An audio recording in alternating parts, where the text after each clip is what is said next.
మన తెలంగాణలో అంగరంగ వైభవంగా అయితే ఉత్సవాలు జరుగుతూ ఉంటాయని చెప్పొచ్చు. ముఖ్యంగా తెలంగాణలో అనగానే ఖైరతాబాద్ వినాయకుడు అనేది ఎంత ప్రసిద్ధి చెందిందనేది కూడా మనందరికీ తెలుసు. అలాగే బడా గణేష్ అంటూ కూడా అంటూ ఉంటాం.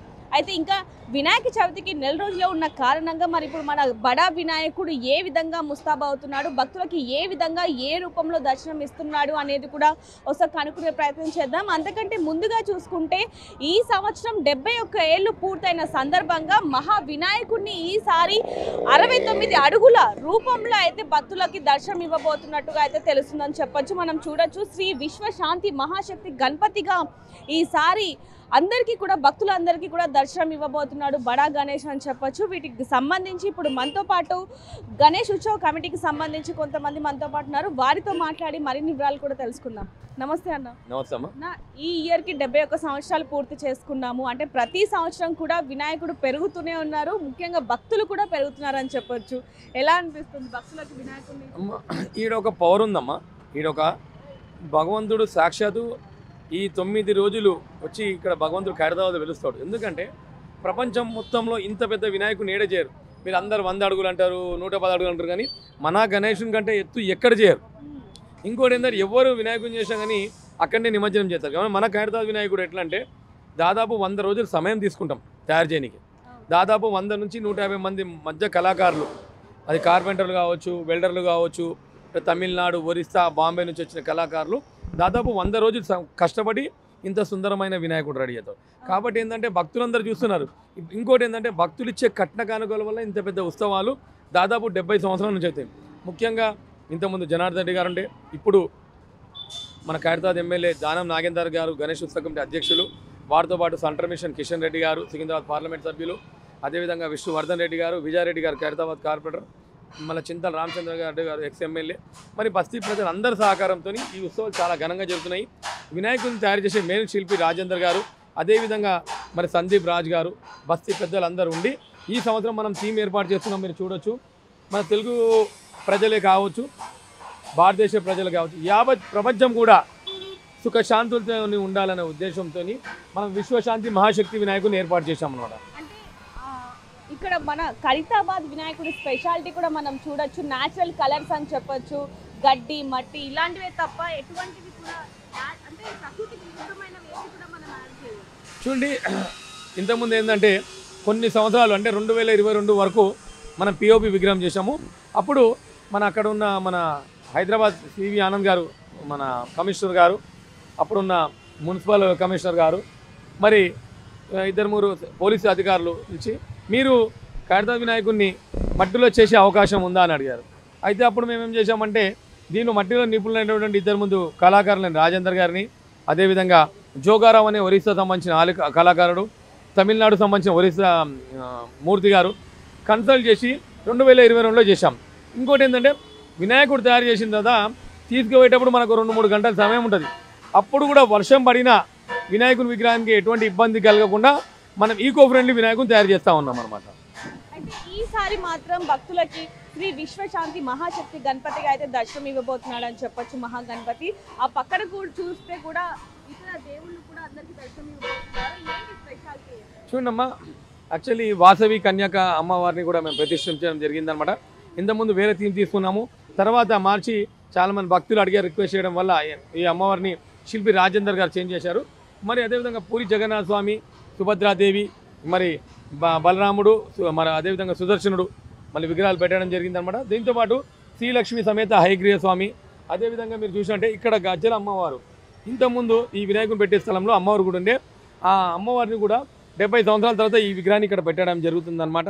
మరి మేము గత సంవత్సరం మీరు చూసినప్పుడైతే రాహు కేతువు పెట్టడం జరిగింది. ఎందుకంటే అప్పుడు పండితుడు విఠల్ శర్మ గారు చెప్పిన విధంగా ఈ విగ్రహాలు పూజించడం వల్ల ప్రజలకు మంచి జరుగుతుంది. ఇప్పుడు ఈ థీమ్ తీసుకొని పూజించడం వల్ల ప్రజలందరికీ మంచి జరుగుతుందనే ఉద్దేశంతో ఈ థీమ్ అనేది తీసుకోవడం జరిగిందనమాట. అయితే ఇప్పటికి ఇంకా నెల రోజులు మాత్రమే ఉంది, మరి ఎలాంటి ఏర్పాట్లు జరుగుతున్నాయి, ఇంకెన్ని రోజుల్లో పూర్తవబోతుందంటారు? చూడండి, మనకు వినాయక చవితి ఒక 2-3 రోజుల ముందు వినాయకుని రెడీ చేసే విధంగా దిశలో వెళ్తూ ఉన్నాము. మీరు చూడొచ్చు, దాదాపు చాలామంది అంటే మీకు వర్క్ అయితే కనబడతలేదు, కింద అయితే మట్టిలో విగ్రహం కాబట్టి అది ఆరాలి. జోగారావు అనే కళాకారుడు 25 మందితోని ఫస్ట్ 2 లేయర్స్ అయినాయి, ఇంకో 2 లేయర్స్ ఉన్నాయి. ఆయన ఒక 1 వీక్లో వచ్చి వినాయకుని రెడీ చేస్తాడు, అయిపోతాయి అనమాట. వినాయకుని పొట్ట భాగం వరకు ఒరిస్సా వాళ్ళు చేస్తారు. వినాయకుని పైన భాగం మొత్తము తమిళనాడు వాళ్ళు చేస్తారు. వాళ్ళు కూడా 25 మంది వినాయకుని పై భాగంలో వర్క్ చేస్తూ ఉన్నారు. రేపు మేము పరదలు గిడ తీసేస్తే ఎంతవరకు వర్క్ అయిందనేది మీ అందరికీ కనబడుతుంది. అంటే ఈ వర్షం కారణంగా కూడా కొంచెం వర్క్ డిలే అవుతుంది అన్నట్టు ఏమన్నా? ఖచ్చితంగా అండి 2-3 రోజులు ఇబ్బంది అయింది మనకు, కానీ పన్నేం ఆగలేదు. మనం ఖచ్చితంగా 2-3 రోజుల ముందు వినాయకుని కంప్లీట్ చేసి భక్తులకు దర్శనానికి ఏర్పాటు చేస్తాము. మొదటి పూజగా గవర్నర్ గారు, వారితో పాటు గౌరవ ముఖ్యమంత్రి గారు, మరి ఇతర పెద్దలు పిలిచి ప్రతిష్టాపన పూజ అయ్యి భక్తులు దర్శించడానికి మనం 11 గంటల వరకు రెడీ పెడతాం అనమాట. కానీ భక్తులు ఎక్కువ రేష్ వస్తారు కాబట్టి 2-3 రోజుల ముందు వచ్చి భగవంతుని దర్శించుకోవచ్చు. అయితే ఈ వినాయకునికి సంబంధించి, విగ్రహానికి సంబంధించి మట్టి, ఈ గడ్డి, కట్టెలు, ఇతర సామాగ్రి ఏవైతే ఉన్నాయో అవన్నీ కూడా ఎవరు ఇస్తున్నారు? అంటే ప్రతి సంవత్సరం ఎవరు ఇస్తున్నారు? వాళ్ళే ఇస్తున్నారు. చూడండి, మనము గోదావరి తెలంగాణ రాష్ట్రంలో గోదావరి డిస్ట్రిక్ట్ నుంచి కర్రలు 18 టన్నుల కర్రలు వస్తాయి. అందే రంగారావు గారని ఆయన దగ్గర మనం తీసుకొస్తాము. స్టీల్ వచ్చి సికింద్రాబాద్లో స్టీల్ షాప్ ఉంది, ఆయన 20 సంవత్సరాల నుంచి మనకు స్టీల్ షాప్ ఆయన దగ్గర తీసుకుంటాము. మరి షెడ్ వేసే వాళ్ళు ఆదిలాబాద్ గారు, నర్సయ్య టీం, మరి స్టీల్ వర్క్ చేసే వాళ్ళు మచిలీపట్నం నుంచి నాగబాబు అనే టీం వాళ్ళు అనేది రెడీ చేస్తారు. ఎవ్రీ ఇయర్ టీం అనమాట. వాళ్ళ దగ్గర తీసుకొచ్చి ఇవన్నీ రెడీ చేయడం జరుగుతుంది అనమాట. అంటే ఎలా అనిపిస్తుందండి? ఇతర రాష్ట్రాల నుంచి కూడా ఇక్కడికి వచ్చి మనం వినాయకుని దర్శించుకొని వెళ్తూ ఉంటారు చాలా మంది. ఎలా అనిపిస్తూ ఉంటుంది? ఖచ్చితంగా అండి, ఈ భారతదేశంలో మా కుటుంబానికి భగవంతుడు ఇచ్చిన వరం. అందరి సపోర్ట్తోని, బస్తీ వాళ్ళ అందరి సపోర్ట్తోని ఇది 71 సంవత్సరం కంప్లీట్ చేశాము. ఇక ముందు కూడా అందరి కోఆర్డినేటర్ చేసుకుంటూ, అందరి ప్రభుత్వ సంబంధించిన అన్ని అధికారులతోని, ఎందుకంటే ఒక మన రామసేతు వరదిలో ఉడతా భక్తిలాగా బస్తీలో ఉన్న ప్రతి ఒక్కరి సహకారం ఉంటుంది. ఈ ప్రభుత్వ సంబంధించి అన్ని డిపార్ట్మెంట్ వాళ్ళు సహకరిస్తారు.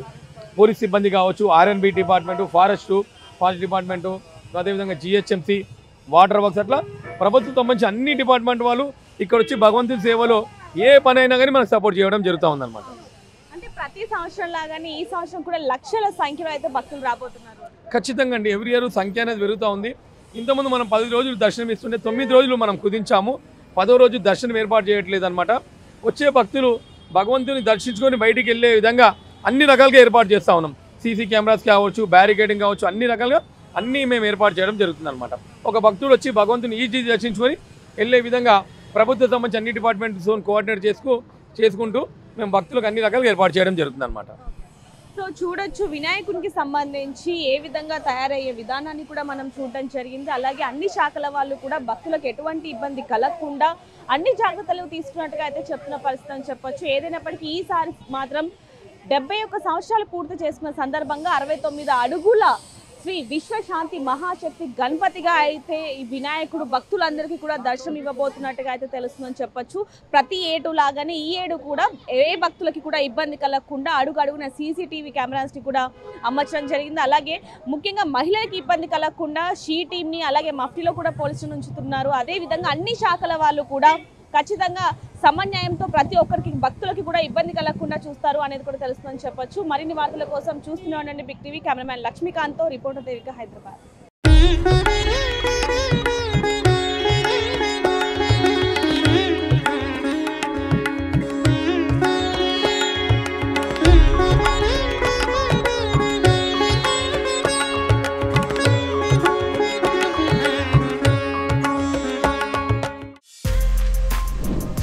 For more videos like this, subscribe Big TV channel.